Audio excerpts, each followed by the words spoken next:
Hello friends, welcome to the enlightening lantern. इस बार जो मैं वीडियो लेकर आई हूँ that is going to deal with the mood and tone of each chapter of class 12th English core and starting of I realise that बहुत ज़्यादा confusion है regarding the meaning of mood and tone. तो यहाँ पहले तो mood क्या होता है? Mood is actually not the mood of the writer, it is the mood of the reader. वो चैप्टर, वो टॉपिक, वो पोएम पढ़ने के बाद जो रीडर है वो क्या फील करता है, उसका क्या मूड होता है, तो दैट इज द मूड। मतलब आपको वो चैप्टर किस मूड के ऊपर फोकस कर रहा है, आपके कौन से इमोशंस जागने चाहिए, so that will come under the category of mood.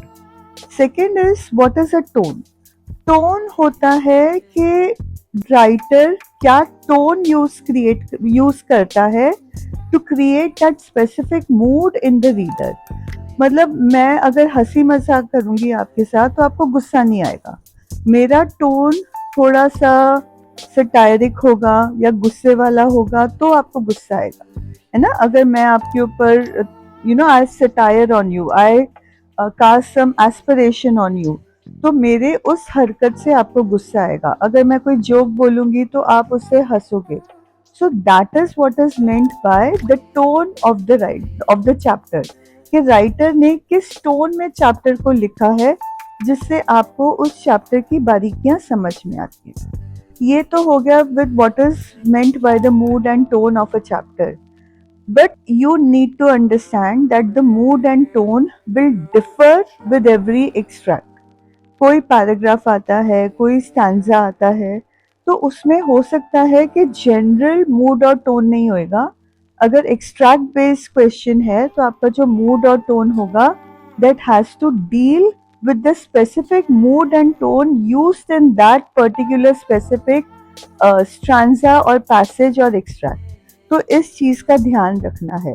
So how do you attempt how do you attempt it? It is not a matter of learning कि what is the mood and tone of every chapter. ऐसा नहीं है। आपको समझना पड़ेगा कि हर mood का meaning क्या है। जब तक आप एक स्पेसिफिक वर्ड्स के मीनिंग नहीं समझोगे, आपको वो फीलिंग को एक नाम देना नहीं आएगा, तब तक आपके लिए मुश्किल है to attempt those individual passages or stanzas or paragraph. So pay attention to the to the meaning of the words given in this video. Add it to your vocabulary because that is what is going to help you understand how to deal with each chapter, with each paragraph, with each passage or extract or whatever. So without wasting any more time, let's get started. So the first chapter is the last lesson written by Alfonso Dode. इस chapter में आपको पता है कि मिसियर हैमिल जा रहे हैं और Alsace has been taken over by the Prussians.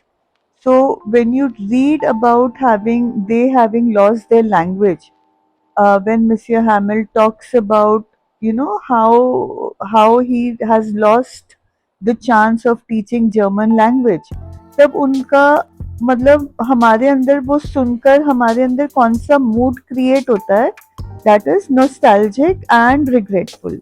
Nostalgic होता है to remember a past time जब आप बहुत खुश हो थे, बट आपको पता है कि आपके अंदर अब वो खुशी के चांसेस वो दोबारा से एक्सपीरियंस करना डिफिकल्ट है। सो जो आपके अंदर एक पॉइंटेंट फीलिंग आती है, एक sad feeling with a remembered happiness की जो फीलिंग आती है, that is known as nostalgia. Second feeling जो आती है regret, that they wasted the time, they did not learn the language, तो उसके लिए उनको अफसोस है। रिग्रेट मतलब अफसोस, उनको that they have lost the chance, और अब उनको वो बोलेंगे कि आप कैसे फ्रेंचमैन हो कि आपको अपनी फ्रेंच लैंग्वेज नहीं आती है। And the tone of this chapter reflective and melancholic.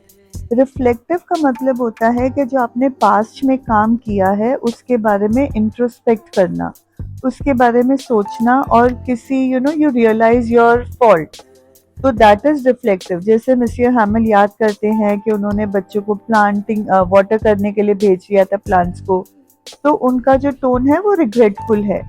And melancholic is he is very unhappy about having to leave the district of Alsace. He is staring at the walls. वो हर चीज को memorise कर रहे हैं, तो वो एक melancholic feeling है. Melancholic is sad and gloomy, जब आप बड़े दुखी होते हो, so that is known as melancholic. With this, we come to the second chapter, Lost Spring, written by Anees Jung. This chapter deals with two stories, uh, the rag pickers of Simapuri and the bangle makers of Firozabad. तो इसमें जो writer का tone है वो critical है. The writer is criticizing the lack of ethics in the government, the lack of ethics in the bureaucrats, the policemen, the politicians. वो बता रहे हैं कि लोगों में कंपैशन नहीं है. हम चाइल्ड लेबर को देखते हैं और हम उस चीज़ को टोटली इग्नोर करके चले जाते हैं, तो वो सबको ब्लेम कर रहे हैं. So basically the writer is being critical and he is sympathetic towards those child labor कि their lot without education, without knowledge of their rights, वो बहुत bleak है, बहुत hopeless है. तो जब हम ये चीज़ें पढ़ते हैं चाइल्ड लेबर के बारे में, तो हमारे अंदर कौन सी फीलिंग क्रिएट होती है? That is sad and pensive. Sad मतलब दुखी होना, पेंसिव मतलब उदास होना. पेंसिव में there is a lot of helplessness involve. Sad आप दुखी हो, बट पेंसिव में आप हेल्पलेस भी हो जाते हो. क्रिटिकल का मतलब होता है क्रिटिसाइज करना, किसी की खामियों को हाईलाइट करना. और सिंपैथेटिक का मतलब होता है किसी की सिचुएशन को समझना, उसके साथ सिंपैथाइज करना, रियलाइज करना कि वो एक डिफिकल्ट सिचुएशन में है. So that is sympathy. The next chapter is deep water, written by William Douglas. ये विलियम डगलस की खुद की बचपन की कहानी है. It is autobiographical. तो जब वो अपने बचपन के इंसिडेंट के बारे में, ड्राउनिंग इंसिडेंट के बारे में बताते हैं, तो हमारे अंदर वो ड्राउनिंग इंसिडेंट के बारे में सुनकर, पढ़कर जो फीलिंग क्रिएट होती है, that is fear. We feel fearful. And जब डगलस अपनी कमी को, अपने फोबिया को ओवरकम कर लेते हैं, तो उससे डगलस के अकेले की वो विक्ट्री नहीं रहती है, हम उस विक्ट्री में शामिल हो जाते हैं. So we feel triumphant. Triumphant मतलब विक्टोरियस, जहाँ हमारे को जीत का एहसास होता है. अब डगलस का टोन क्या है? He is not telling his story to make us fearful, to scare us. उनकी स्टोरी वो इसलिए बता रहे हैं because he wants to inspire us. वो बताना चाहते हैं कि फियर इज वेरी कॉमन. हमारे को फियर को ओवरकम करना है. हमें फियर से डरना है, मतलब किसी चीज से नहीं डरना है. हमें जिस चीज से डरना है, दैट इज ओनली फियर. तो वो हमारे को इंस्पायर करते हैं टू बी ब्रेव.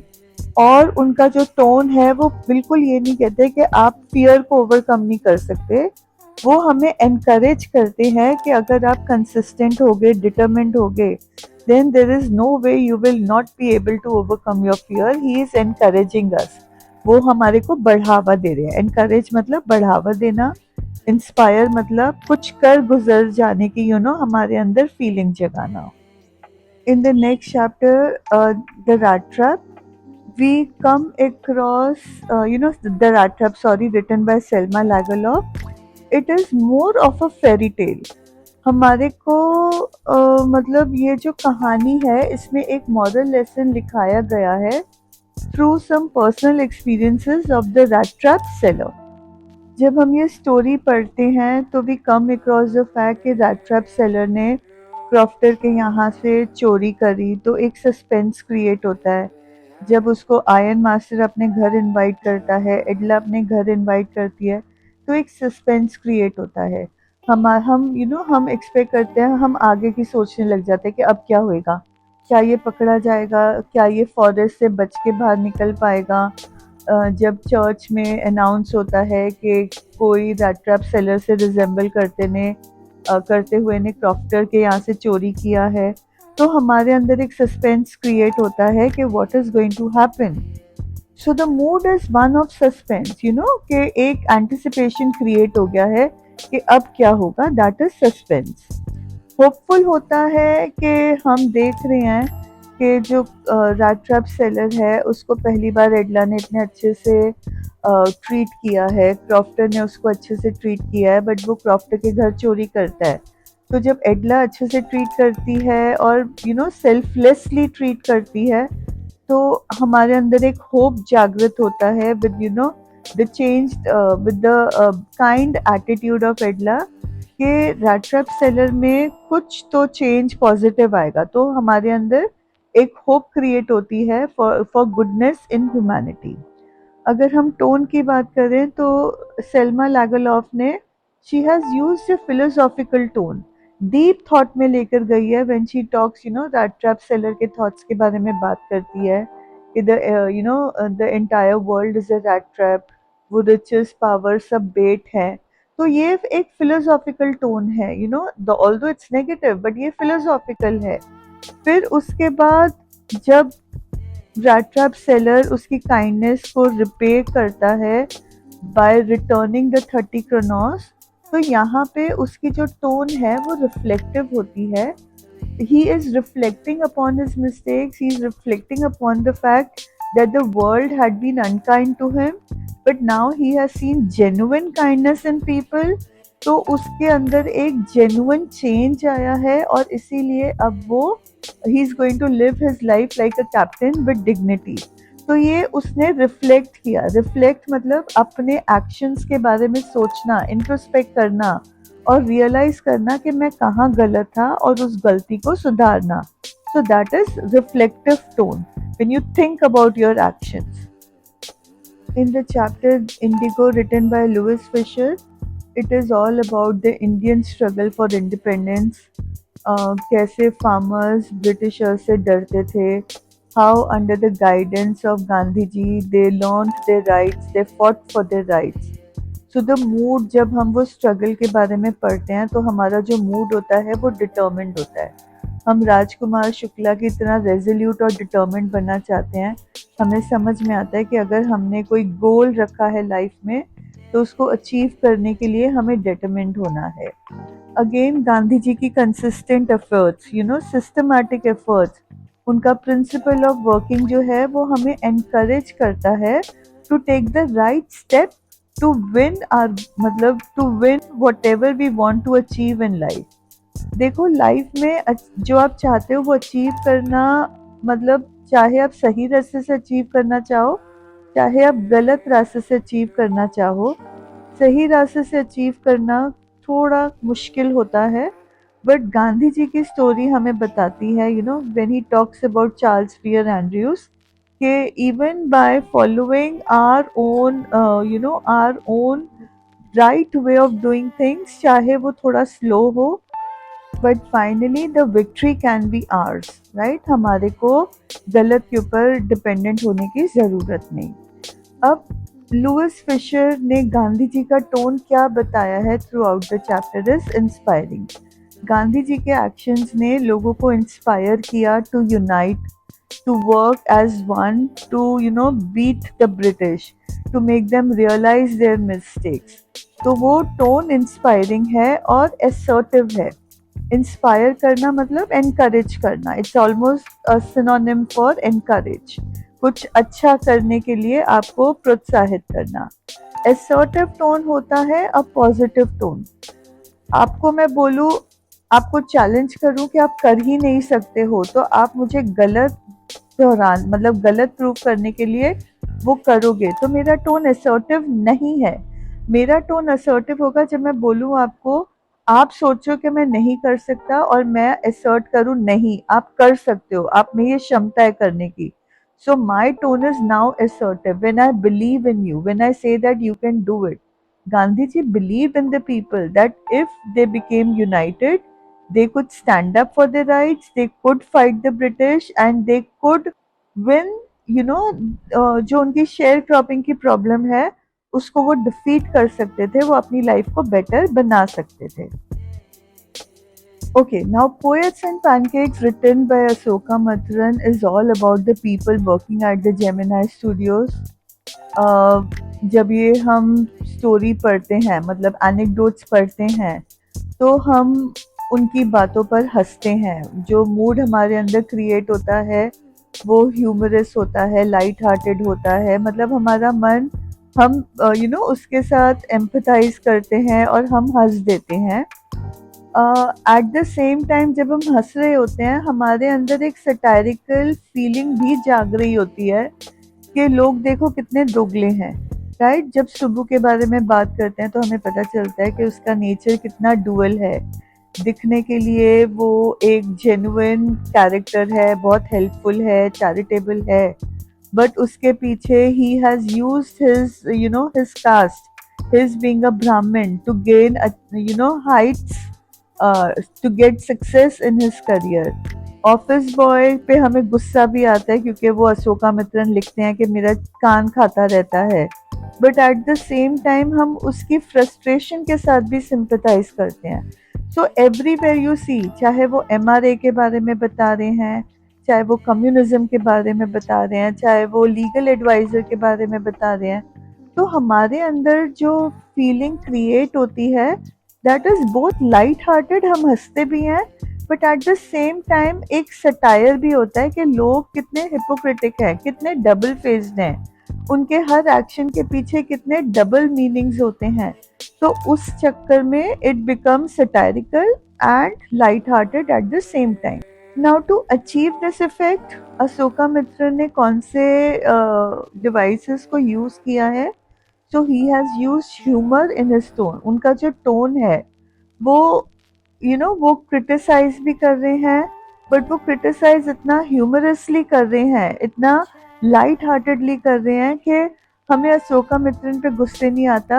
हमें हम उस जो उन्होंने एनेक्डोट्स लिखे हैं उनको दोनों तरफ से एनालाइज कर पाते हैं कि बंदा मतलब गलत है तो गलत क्यों है, और गलत है तो उसमें क्या अच्छा है। तो हम उस चीज़ को क्रिटिकली एनालाइज कर पाते हैं। The tone is critical and because we are laughing the tone is also humorous. In the chapter The Interview, the mood created is curiosity and thoughtfulness. हम सोचने पे मजबूर होते हैं कि जो इंटरव्यूई है वो कैसा फील करता है जब उसको पर्सनल क्वेश्चंस पूछे जाते हैं। At the same time we are also thoughtful about the fact about the hypocrisy of the people who are not willing to give interviews but are ready to take interviews. And the tone employed by the writer is analytical, objective. उसने अपनी feelings नहीं डाली है, उसने बड़ा objective होकर चीज़ों को एनालाइज किया है कि ऐसा क्यों है कि हम इंटरव्यू देते हुए इतना हेजिटेट क्यों करते हैं, हमें क्यों लगता है it is like thumbprints on the windpipe. So therefore the mood created is curiosity and thoughtfulness, and tone of the writer is analytical and objective. With this we come to the chapter Going Places written by A.R. Barton. इसमें जो tone है of the writer that is imaginative and at the same time realistic. Imagination is the world which is created by Sophie and realistic is the world which is created by Jansi. बार बार Jansie Sophie को practical होने के लिए कहती है। She tells her to come out of a dream world and to understand the reality of life. जो reader है उसका जो मूड होता है दैट बिकम्स ड्रीमी। जब वो डैनी केसी के बारे में ड्रीम करती है, जब वो अपने भाई के साथ मोटरसाइकिल पे अपना एक फैंटेसी देखती है how she will come out in the world, that is very dreamy. And at the same time when she realises कि डैनी केसी उससे कनाल पे मिलने नहीं आने वाला है and people are going to question her and not believe her, so she feels melancholic. Melancholic is sad, gloomy. जब आप आप उदास होते हो, आप पुरानी बातों को याद करके आपको दुख होता है, so that is melancholic. With this we start the poem section. The first poem is My Mother at 66 written by Kamla Das. यहाँ पे इस पोएम को, इतनी डीपली पर्सनल पोएम को पढ़ने के बाद all of us feel nostalgic and sober. Nostalgic because we are at the stage of life जहाँ पर we are far away from our parents, and for the students in some more months they'll probably be leaving their parents. तो वो एक nostalgia मतलब to remember some past happiness, उसकी feeling create करता है. And sombre means serious, grave, serious, right. मतलब आपको समझ में आता है कि something you can not take life in a playful manner. अब आपको सीरियस होना पड़ेगा लाइफ के लिए. So that is the mood created in the reader. And the tone used by the writer is reflective. She is reflecting on how quickly life passes us by. वो emotional है because उसको नहीं पता है कि the next time when she returns, she may or she may not meet her mother. तो ये जो उसके अंदर anxiety है, जो उसके अंदर nervousness है, जो उसके अंदर despair है, तो that is all emotional. सबसे बड़ा इमोशन हमें एंड ऑफ द पोएम में नजर आता है, when she is trying to hide her sorrow behind her fake smile. Last की line, and all I did was smile and smile and smile. So that line is quite emotional. In the poem keeping quiet by Pablo Neruda, ये इतनी peaceful poem है. It is talking about introspection, it is talking about thinking about how our actions affect us and the world around us. तो ये जो mood create होता है reader का, that is of peace. वो अंदर से बड़ा पीसफुल होता है कि हाँ, इतनी भागदौड़ क्यों करें हम जिंदगी में. what we have, we should be happy with what we have. We should strive for more, but we should be satisfied also. We should learn to enjoy what we have rather than continuously searching for more and more. साथ में एक meditative feeling भी create होती है. हम meditate करते हैं upon our blessings. So the mood created is peaceful and meditative. और जो पोएट की टोन है that is philosophical and thought provoking. Philosophical का मतलब होता है telling a huge truth, a universal truth about life, कि जिंदगी अल्टीमेटली क्या है. Money does not make life. Small happiness becomes big happiness, and that is what is ultimately life. To learn to enjoy, to know that there is more to life than money and power. It's a very thought-provoking poem. वो जिस तरह से Pablo Neruda लिखते हैं, हमारे thoughts provoke होते हैं, thoughts हमारे active होते हैं to go deeper into the realities of life. In the poem A Thing of Beauty written by John Keats, poet ने बताया है हमें how the beautiful things in nature have the quality to uplift us. वो हमारे को हमारे दुख से बाहर निकालने की पावर रखते हैं. वो हमारे सोल को अपलिफ्ट करता है. मतलब हमारा मूड ऑटोमेटिकली उसके पढ़ के रियलाइज करता है that again just like keeping quiet कि there is more to life than money. The things created by nature are eternal. There is joy in those things. तो जो मूड होता है रीडर का that is uplifting and joyful. Uplifting का मतलब होता है कि आप मंडेन, एक नॉर्मल मैटर से उठ के आप एक हायर ऑर्डर के बारे में सोचो, एक हायर बेटर लाइफ के बारे में सोचो. And the tone of the writer, he is a romantic poet, तो उनका टोन भी रोमांटिक है. and he celebrates life. Although John Keats was almost at the end of his life when he wrote this poem, but still in the poem we can see that कि उसके पास जितना भी time था he was celebrating life, right? He was even welcoming death. उसने death को भी grandeur of the dooms कह के बुलाया है. तो पूरी पोएम सेलिब्रेटरी है. In the poem a roadside stand by Robert Frost, यहाँ पे एक कॉन्फ्लिक्ट है between the haves and the have nots. Conflict है between the rural people and the urban city people. जो मूड क्रिएट होता है इस पोएम को पढ़ के that is one of grimness. हमें समझ में आता है कि कितना बड़ा डिफरेंस है between the life of the city people and the life of the people living in the village. हमें समझ में आता है कि जो सिटी में लोग रह रहे हैं वो रियलिटी में सिर्फ अपने बारे में सोच पाते हैं. बहुत रेयर केस में होता है कि they take the time out to think about someone else. Again, the tone of the poem is very pessimistic. The mood created is very pessimistic also, because हम देख रहे हैं कि ना तो city people उनकी मदद कर रहे हैं, ना ही the bureaucrats, the people in power, वो उनको झूठी झूठी प्रोमिसेस दे रहे हैं, वो उनको विलेज में लेकर आने का प्रॉमिस कर रहे हैं, but they are not actually helping them. तो मूड जो हमारा होता है ना, वो बड़ा पेसिमिस्टिक होता है कि हम जो मर्जी कर लें, हमारी लाइफ तो बेटर हो ही नहीं सकती। अब ये मूड क्रिएट क्यों होता है? That is because of the tone of the writer. He is very critical when he is writing this poem. He is criticizing the society. He is criticizing the people in power, the ones who are supposed to do something about these rural people's condition. But वो उनको बड़ी brutally criticise कर रहा है कि ये लोग सिर्फ अपना फायदा देखते हैं, ये लोग उन लोगों के बारे में कुछ नहीं सोचते हैं. Again his tone is concern. जब वो कहता है कि I would love to put them at one stroke out of the pain. He is concerned about their pain.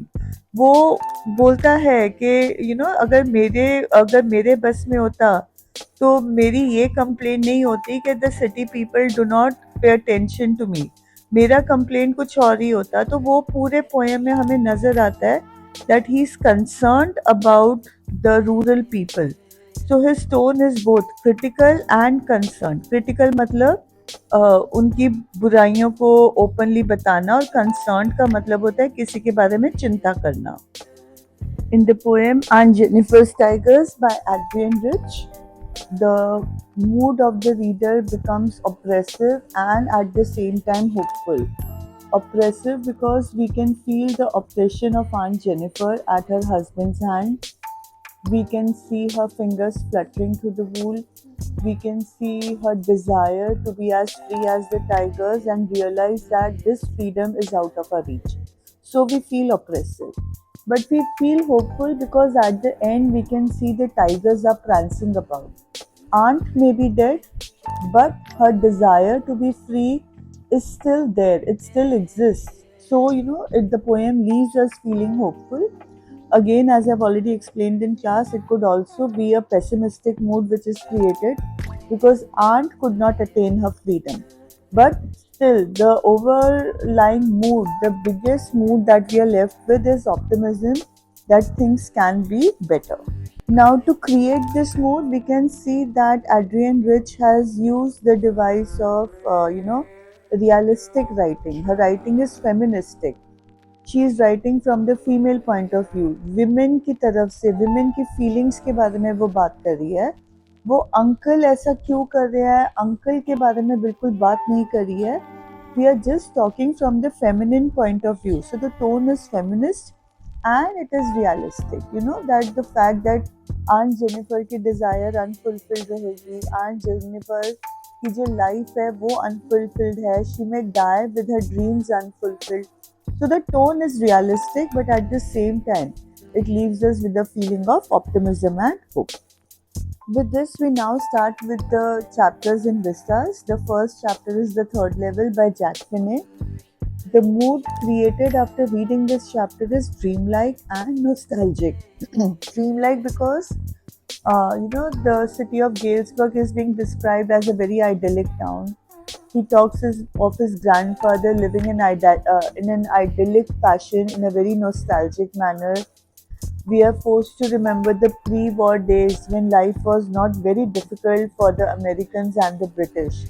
So the tone created is dreamlike and nostalgic.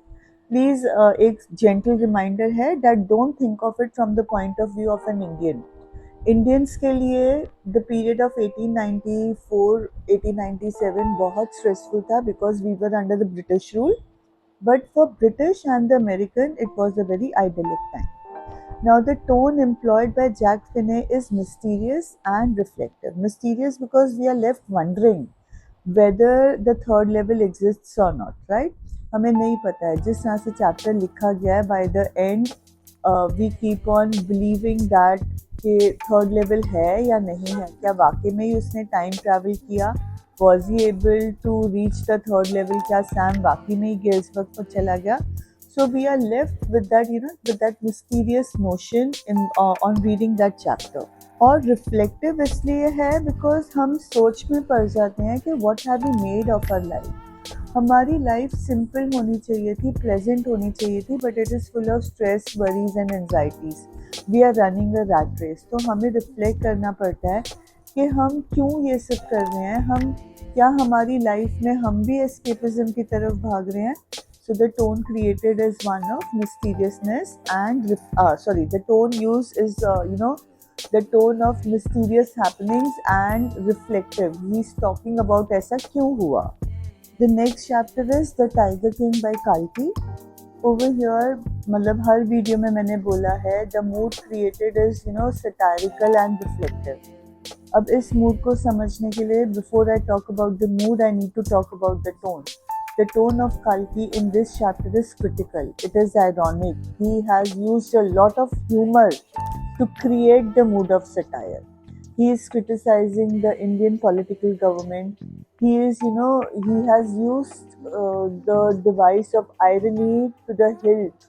कितनी बार उसने irony use किया, वो हमें बता रहा है कि जो राजा जिसको अपनी प्रजा का ध्यान रखना चाहिए था, वो प्रजा के ऊपर कैसे टैक्सेस लिवाई कर रहा था, वो अपने स्टेट के एडमिनिस्ट्रेटिव रूल्स को इग्नोर कर रहा था. तो he is criticising and he is using the device irony to criticise. And again, when he's criticizing, it is not with a dour face, it is not with a strict face. He's using humor. उसका tone humerus होता है. हम हंसते हैं जब हम सारे anecdotes के बारे में पढ़ते हैं, कैसे वो टाइगर को कार में पुश करके दीवान लेकर जाता है, जब दीवान डर जाता है कि he wants to marry a tigress. तो ये सारी चीज़ें ह्यूमरस हैं, ये सारी चीज़ें आयरनी को दिखाती हैं. And the basic tone is one of critic. He is criticising the government. अब इनसे जो हमारा मूड क्रिएटेड होता है वो सटायरिकल होता है. हम रियलाइज़ करते हैं कि हमारे आसपास जो हो रहा है उसमें कितना सटायर है, कितना लोग जो हमें दिखाते हैं और जो असलियत है, that is so different. So the mood creators is satirical and it also forces us to reflect upon our actions.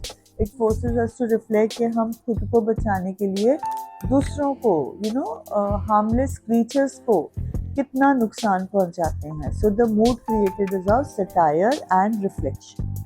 In the chapter journey to the end of the earth by Tishani Doshi, जब reader ये chapter पढ़ता है तो उसके अंदर भी बड़ा मन होता है टू डू एडवेंचरस एक्टिविटीज़. उसका भी मन होता है एंटार्क्टिका के ट्रैक पर जाऊं and to feel the same epiphany that all of them on Students on Ice program felt. It also makes us thoughtful about our actions. What are we doing in the world? हम क्या चीज़, हम दुनिया को किस तरह से destroy कर रहे हैं.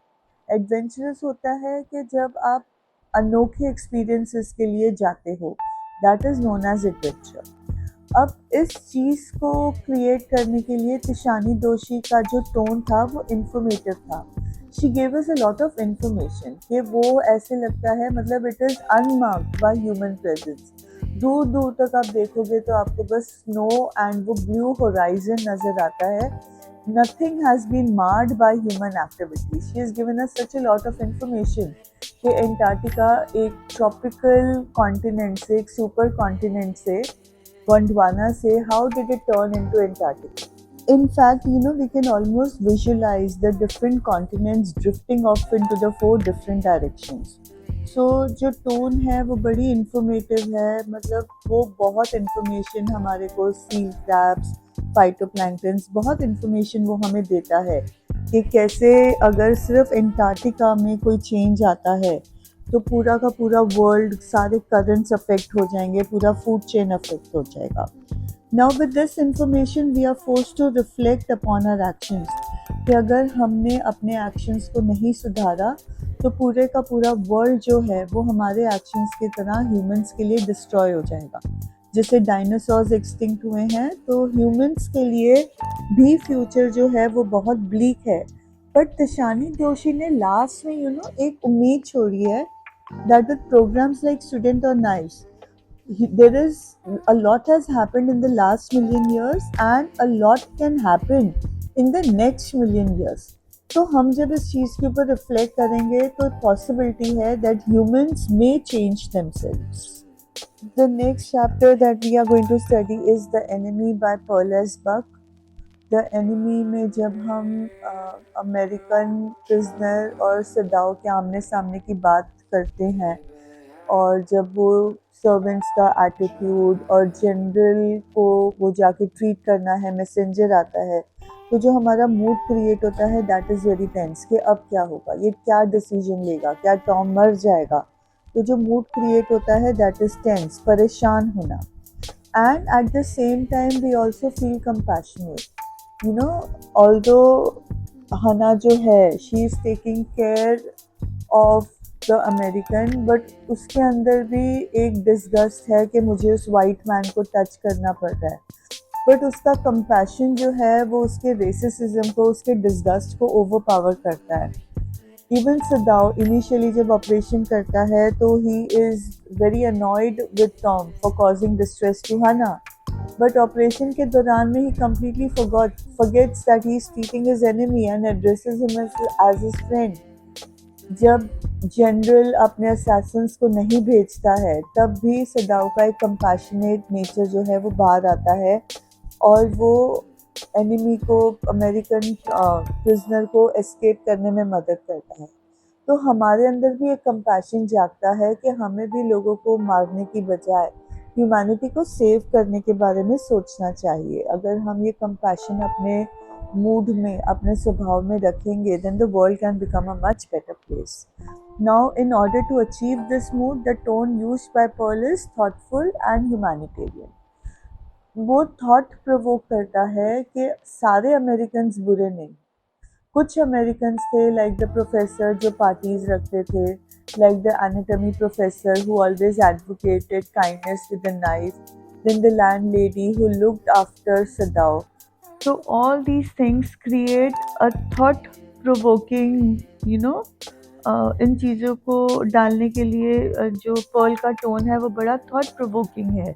ये मूड को हमारे बड़ा टेंस और कंपैशन क्रिएट करता है। At the same time his tone is also humanitarian, humanity के साथ चलना, ह्यूमंस के बारे में सोचना, कंपैशन रखना, ये सब उसके टोन में आता है जब वो अगेन ये सारे अमेरिकन इंसिडेंट्स ऑफ काइंडनेस के बारे में बात कर रहा है। तो he is talking about humanity on the part of Indians. When he decides to save the life of the American, that is again a humanitarian tone. You know, अपने patriotic feelings को पीछे छोड़ के वो एक humanity की तरफ चलता है. So that is again a humanitarian tone. In the chapter on the face of it written by Suzanne Hill, जब हम डेरी की परेशानी, मिस्टर लैम के लोनलीनेस, मिस्टर लैम का acceptance of the world as it is, जब हम ये चीज़ें पढ़ते हैं तो हमारे अंदर जो मूड क्रिएट होता है that is emotional. All of us know of someone who has been alienated by society and it hurts us, तो हम इमोशनल हो जाते हैं वो चीज़ों के बारे में सोच के। At the same time there is goodness in the world. जैसे मिस्टर लैम जैसे लोग हैं वो हैं, तो ऐसे लोगों से होप क्रिएट होता है। The fact that Derry is ready to go against his mother's wishes, तो ये अंदर हमारे होप क्रिएट होता है कि not everyone is affected by the opinions of the society. Now in order to achieve this mood, Susan Hill का जो tone रहा है that is very sensitive. Very sensitively she talks about the feelings of people who are alienated, whether it is Derry or whether it is Mr. Lamb. At the same time, through Mr. Lamb, she encourages Derry and the reader to live life, to not give up on life. आप अपनी अच्छाई करो, सामने वाला अच्छा है बुरा है, आपके बारे में क्या सोचता है doesn't matter. As long as someone is not your enemy, they are your friend. So the tone is very encouraging. With this, we come to the last chapter, Memories of Childhood, and these are two stories. The first one is The Cutting of My Long Hair, written by Zitkalasa, and the second is We Too Are Human Beings, written by Baba. अब दोनों का जो mood create होता है that is one of oppression. Zitkala Sa को racism के under suppress किया गया था और बामा को कास्ट डिस्क्रिमिनेशन के अंडर। तो हम इन ऑप्रेस्ड बच्चों की कहानी सुनकर हमें भी एक फीलिंग ऑफ ऑपरेशन आता है कि ऑपरेशन जिनके साथ भी हुआ है वो कितना बुरा हुआ है। At the same time the way that Zitkala and Bama rebelled, it creates a feeling of defiance. Defiance मतलब कि मैं नॉर्म्स को नहीं मानूंगा, मैं नॉर्म्स के साथ लड़ूंगा, मैं नॉर्म्स को हराऊंगा। So that is a defiant attitude. जो रूल है जब हम उसको डिफाई करते हैं तो वो डिफाइंट होता है। ऑपरेशन मतलब जब आपके ऊपर कोई ना चाहते हुए भी किसी तरह का डोमिनेशन करता है तो वो होता है ऑपरेशन। अब ये मूड अचीव करने के लिए टोन क्या रही है, दैट इज क्रिटिकल। बोथ जिटकला सा एंड बामा की जो टोन दोनों चैप्टर्स में है, it is criticizing the dogma existing not only in India but also in America. जिटकला सा एक अमेरिकन थी, she was a native American, right. तो उसके साथ कार्लाइल इंडियन स्कूल में जैसा बिहेव हुआ तो उसने उस चीज़ को क्रिटिसाइज किया है। सिमिलरली बामा ने इंडिया में जो कास्ट डिस्क्रिमिनेशन होता है उसको क्रिटिसाइज किया है। और उसका मतलब दोनों का ही टोन अलग अलग चैप्टर्स में रेजिलियंट है। दे डिड नॉट, रेजिलियंट मतलब टू बाउंस बैक। कोई आपको कितना भी दबाए but ultimately you will bounce back to your original spirit, right. अगर आप इमोजीज देख रहे हो तो पहले वाला इमोजी स्क्वॉश्ड है and the second emoji is smiling, so that is resilient कि आपको कोई कितना भी दबाए यू बाउंस बैक। तो यहाँ पे दोनों ही रेजिलियंट थे। कार्लाइल इंडियन स्कूल ने जिटकला सा को बहुत दबाने की कोशिश की, उसके बाल भी काट दिए, but later on when she grew up she became a writer and she exposed the harsh system of the Carlisle Indian school. Similarly Bama भी रेजिलियंट थी, she saw what was happening in a society. उसके brother ने उसको advice दिया था to to be very good at her study so that everyone would want to be her friend. She did exactly that and now everyone wanted to be her friend. So we can see that both of them, Zitkala Sa and Bama, have used a very critical tone and they have shown their resilience in bouncing back against all the discrimination. So with this we come to the end of the chapter. I mean the end of the and all the chapters of class 12. I hope you like the video and are motivated to like, share, and subscribe to the channel. So, thank you so much, everyone.